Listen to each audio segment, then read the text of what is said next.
Margaret's hand froze on the attic light switch when she saw her business partner's face go white as chalk. Robert Morrison was staring at her wrist, at the jade bracelet she'd worn every single day for 50 years, like he'd seen a ghost. "Where did you get that?" His voice cracked. She'd known Robert for 40 years. Worked alongside him since her husband David had brought him on as a partner in 1985. Robert had been at every holiday dinner, every company picnic, had held her hand at David's funeral 6 months ago. But she'd never heard him sound like this. Desperate, terrified, hopeful all at once. "My mother gave it to me," Margaret said slowly, "when I left Vietnam in 1975. "Robert, what's wrong?" He took a step closer, and she saw his eyes were wet. "There's a chip. On the left side." "Isn't there?" The attic seemed to tilt. "How could you possibly know that?" "Because I was there when it happened." Robert's voice was barely a whisper. "We were sitting on the steps of the Continental Hotel in Saigon, and you were so angry at me for something stupid I said that you threw it at my head. It bounced off the railing and chipped on the stone." Margaret's knees went weak. She gripped the workbench beside her. "That's not Robert, that was a boy named Bobby," he said. "You called me Bobby because Robert felt too formal. You said it made me sound like a banker instead of a 20-year-old idiot who'd somehow convinced his parents to let him spend a gap year teaching English in Saigon." The room spun. Margaret could see him now, 50 years younger, all gangly limbs and sunburned nose, terrible at Vietnamese but somehow making her laugh anyway as they shared banh mi on her lunch breaks from the newspaper office where she'd worked as a translator. "You had a scar," she breathed, "on your left hand. From a motorbike accident." Robert held up his hand. There it was, a pale line across his knuckles, barely visible now but unmistakable. "My Lynn," he whispered. "I've been looking for you for 40 years." Margaret couldn't move, couldn't speak. The fluorescent light flickered overhead, and somewhere below them, the hardware store hummed with the sounds of Friday afternoon customers, but the attic had become a pocket outside of time. "You changed your name," Robert said, and it wasn't an accusation, just wonder mixed with devastating understanding. "Of course you changed your name." "Everyone did," Margaret heard herself say. "The resettlement office said it would be easier." My Lynn Gwyn became Margaret Chen. I married David 3 months after I arrived. He was kind. He was safe. He was here and you were. Her voice broke. "You were gone." "I came back," Robert said urgently, stepping closer. "My Lynn, Margaret, I came back for you. 2 weeks after the fall of Saigon, I flew back to Thailand and then tried everything to get into Vietnam, but the borders were closed. I spent 6 months in refugee camps looking for you. I wrote letters to every resettlement agency in the United States. He stopped, his face crumpling. "I had your address. You'd written it down for me, remember? On that napkin from the cafe. I memorized it. But when I finally got back to Saigon in 1976, they let journalists in for a brief window. The building was gone. Everyone scattered. Your neighbors thought you were dead." Margaret's hand went to her throat. "The Nguyen's next door told you that?" "An old man. He said the whole family had died in the chaos. Mr. Tran. He had dementia. Margaret couldn't finish. She'd sent letters to that address for a year, hoping anyone would forward them. "I thought you'd forgotten. You were young, Bobby. 20 years old. I was just a girl you knew for a few months." "You were everything," Robert said fiercely. "You were the person who made me understand what home could feel like in a place where I was a stranger. You taught me that words could build bridges. You drew birds in the margins of my terrible Vietnamese homework and told me that's how you'd remember me, that I was free and couldn't be caged. I promised you I'd find the birds wherever I went. And I said I'd find them too," Margaret whispered. The memory was flooding back now, sharp and bright. Their last day together, April 1975, when the rumors of the American evacuation were everywhere. "You said you'd come back. You promised." "I tried, my Lynn. God, I tried." Robert's voice broke. I searched for 20 years. Every Mylin Gwyn in every database I could access. Every refugee registry. I hired investigators. I spent every cent I had. And then I met David. Margaret's head snapped up. What? 1984 Portland Trade Show. Hardware suppliers. Robert laughed, but it was a broken sound. We got to talking. He mentioned his wife had come over from Vietnam in '75. I asked her name, I always asked, and he said Margaret. Margaret Chin. And I thought. He wiped his eyes roughly. Thought not her. Another ghost. Another dead end. You never asked where I was from. What my maiden name was. Would it have mattered? You changed your name. You'd been married almost 10 years by then. You'd built a whole life. Robert's voice was hollow. David showed me pictures at dinner that night. Wedding photos. You looked happy, Mylin. You looked free. Like the birds. And I thought this is what she needed. 50. A new start. Not some obsessed fool chasing a ghost. So you became his business partner. Margaret could barely process it. You worked with my husband for 15 years. You came to our home. You knew me, Robert. You saw me. You weren't Mylin anymore, Robert said simply. You were Margaret Chen. Your hair was shorter. You wore different clothes.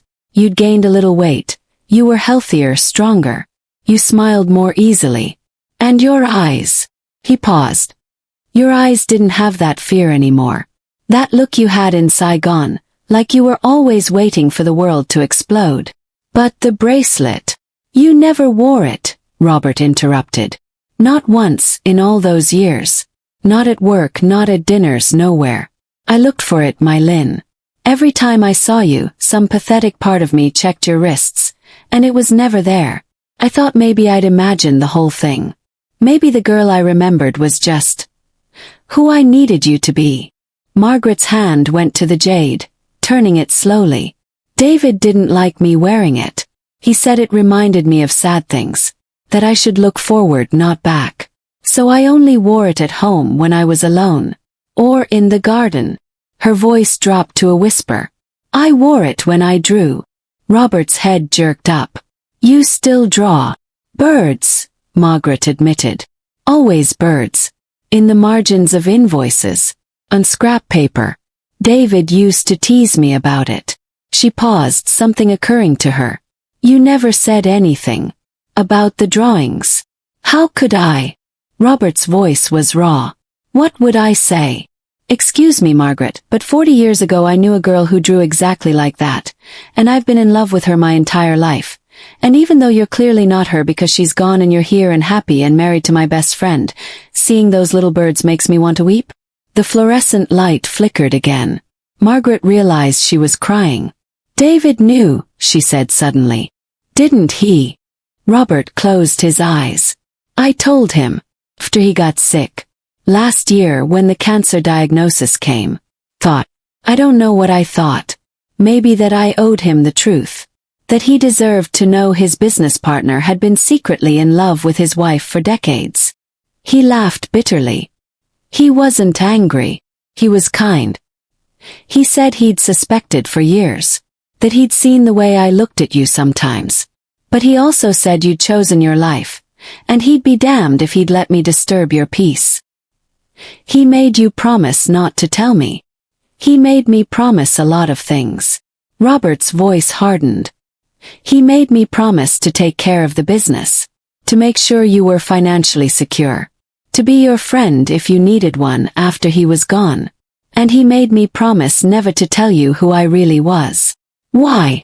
Margaret's voice rose. Why would he do that? Because he loved you, Robert said simply. Because he'd given you 40 years of stability and safety and peace. And he didn't want me to come in at the end and make you question whether you'd chosen the right path. He said. Robert's voice cracked. He said you'd already spent enough of your life wondering what might have been. Margaret stared at him. At this man she'd known for 40 years but hadn't known at all. At Bobby, who'd promised to find her and had spent half his life trying. At Robert, who'd stood beside her at her husband's funeral and said nothing, honoring a deathbed promise to a man who'd understood more than either of them realized. "The letters," she said abruptly. "In David's office. You wrote him letters." Robert nodded. "For years. Before we met. I wrote to every David Chen in Seattle, asking if they knew a Mylin Gwyn. Your David. Your husband. He got one of them. He never told you." "No." Margaret's voice was small. "But he saved it. He saved all of them." "He was a good man," Robert said quietly. "Better than me. He could give you what I couldn't: safety, stability, a real life. I was just a kid with a promise I couldn't keep." "You kept it," Margaret whispered. "You've been keeping it for 40 years. They stood there in the dusty attic, surrounded by boxes of files and catalogs and the accumulated debris of a life built on foundations neither of them had fully understood. "What now?" Robert finally asked. "I've broken my promise to David just by telling you. I don't expect anything, Mylin." "Margaret, I just couldn't keep pretending anymore. Not with you wearing that bracelet. Not with David gone." Margaret looked down at the jade, at the tiny chip on its left side, at the stone that had survived a war and an ocean crossing and 50 years of life she'd never imagined possible on those streets in Saigon. She thought about David, who'd loved her enough to give her a new name and a new life, and also loved her enough to befriend the man who'd loved her first. She thought about Robert, Bobby, who'd searched for her for 20 years and then spent 20 more watching from a distance, honoring a promise to a rival who'd become his closest friend. "I don't know," she said honestly. "Bobby, Robert, I don't know who we are anymore. We're not those kids in Saigon. I'm not Mylin. You're not the boy who couldn't pronounce Pho correctly." "I still can't," Robert admitted, and for the first time he smiled. It was tentative, fragile, but it was real. Margaret found herself smiling back.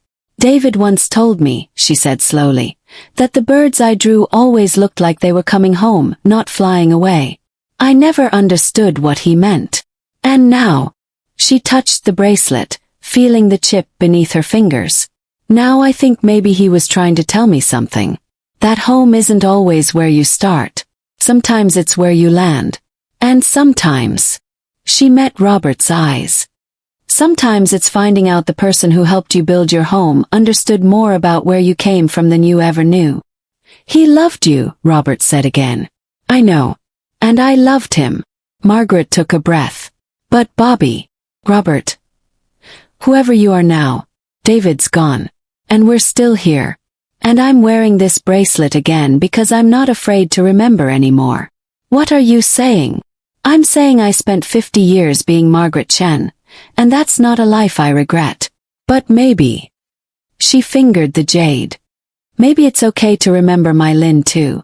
And maybe it's okay to get to know Bobby Morrison again, even if he's Robert now and I'm Margaret and we're both 60 years older than we have any right to be." Robert's face did something complicated. Hope and grief and joy all tangled together. "I'd like that. If you're sure. If it's not." "Don't," Margaret interrupted. "Don't make me any promises. We're too old for promises. Let's just see what happens. Of coffee. Figure out who we actually are now, not who we were. And the business." Margaret looked around the attic, at the boxes of David's meticulous records, at the evidence of a partnership built on more complicated foundations than she'd ever imagined. "We keep running it. Together. Like we have been. David trusted us both with it. That has to mean something." Robert nodded slowly. Then, hesitantly, he held out his hand, the one with the scar. Margaret took it. "Hi," Robert said softly. "I'm Robert Morrison. But my friends call me Bobby. And I've been looking for someone for a very long time." "Hi," Margaret replied, her voice steadier now. "I'm Margaret Chen. But I used to be Mylin Gwyn. And I think maybe I've been looking for someone too, without even knowing it." They stood there, hands clasped, while dust motes danced in the light and the hardware store hummed below them, and somewhere, in the spaces between past and present, a young woman drew birds in margins and a young man promised to find her, and both of them impossibly kept their word. "Did you enjoy Grandma's story tonight, dear ones? If you did, show me some love by clicking that like button below. It tells me you want to hear more tales from my long and eventful life. And don't forget to subscribe and hit that notification bell, because Grandma has a treasure chest full of stories, and I share a new one with you every single day. For now, tell me a story you would like Grandma to tell you the next time in the comment section below. Bye for now.